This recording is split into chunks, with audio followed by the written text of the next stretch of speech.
आज मंगळवेढा या ठिकाणी अतिशय भयानक असा वादळी पाऊस चालू आहे आणि 3-4 दिवसापासून पाऊस पडतोय आणि आत्ता जवळजवळ 15 मिनिटं झालं किंवा त्यापेक्षाही जास्त वेळ झाला तर हा मोठ्या प्रमाणात पडणारा पाऊस आहे.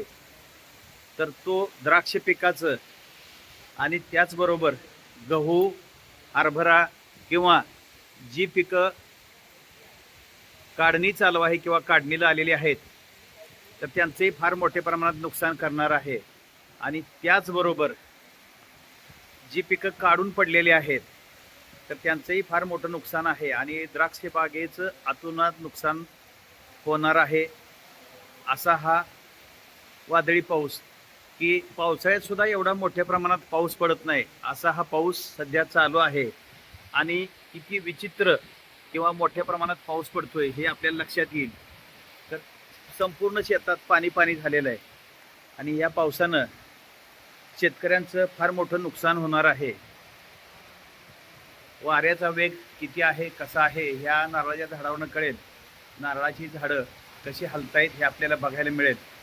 तर अशा पद्धतीनं ही जी झाडं आहेत आणि ही झाडं पूर्णपणे अशी गोल गोल फिरल्यासारखी फिरतायत आणि झाडं पडतायत की काय अशी पण शक्यता वाटायला लागली. पण नारळी झाडं पडण्याची शक्यता फार कमी आहे.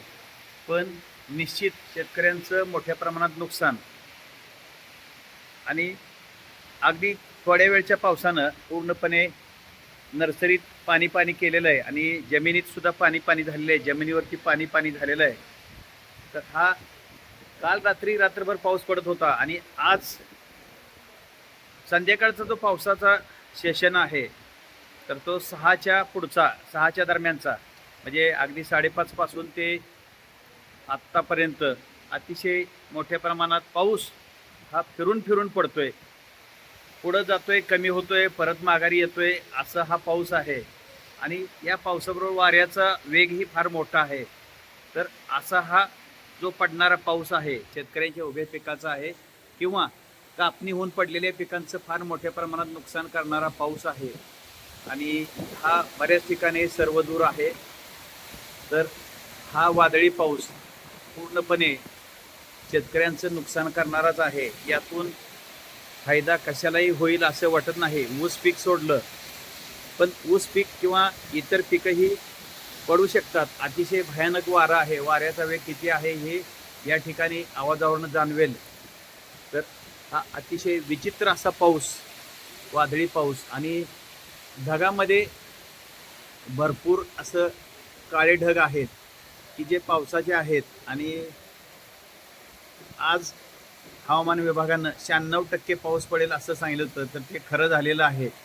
तर असा हा मोठ्या प्रमाणात आणि त्याचबरोबर विजांचा गडगडाट किंवा विजा फार मोठ्या प्रमाणात चमकत आहेत आणि आवाजसुद्धा येतोय. ढगांचा गडगडाट आहे तो येतोय. पाऊस आहे, नुकसानकारक पाऊस जो आहे तर तो आपल्याला या ठिकाणी बघायला मिळतोय. आणि हवामान विभागाचा पुढचाही अंदाजाचा मेसेज आताच आलेला आहे. म्हणजे पुढील 3 तास अजून ही परिस्थिती अशीच राहील.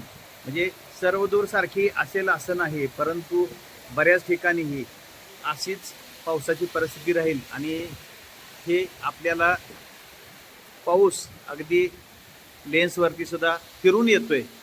तर असा हा मोठा पाऊस आपल्याला या ठिकाणी वादळी पाऊस हा बघायला मिळतोय. आणि जी झाडं आहेत ती सगळीच झाडं फार मोठ्या प्रमाणात हालताना दिसत आहेत. नारळांच्या झाडावरून आपल्याला लक्षात येईल की वाऱ्याचा वेग किती आहे. वाऱ्याचा वेग हा साधारणपणे 40-50 किलोमीटर असावा असा माझा अंदाज आहे. कदाचित यापेक्षाही जास्त असेल. आणि पावसाचे तुषार फार मोठे आहेत आणि वारं फार मोठं आहे की वाऱ्यानंही नुकसान होणारच आहे आणि पावसानंही नुकसान होणार आहे. असं दोन्हीही प्रकारे शेतकऱ्यांचं नुकसान फार मोठ्या प्रमाणात होणारा असा हा पाऊस आपल्याला या ठिकाणी वादळी पाऊस बघायला मिळतोय. आता यावरती सरकारची भूमिका काय राहील काही सांगता येत नाही. परंतु सरकार तरी किती नुकसान भरपाई देणार किंवा कशी देणार हाही प्रश्न आहे.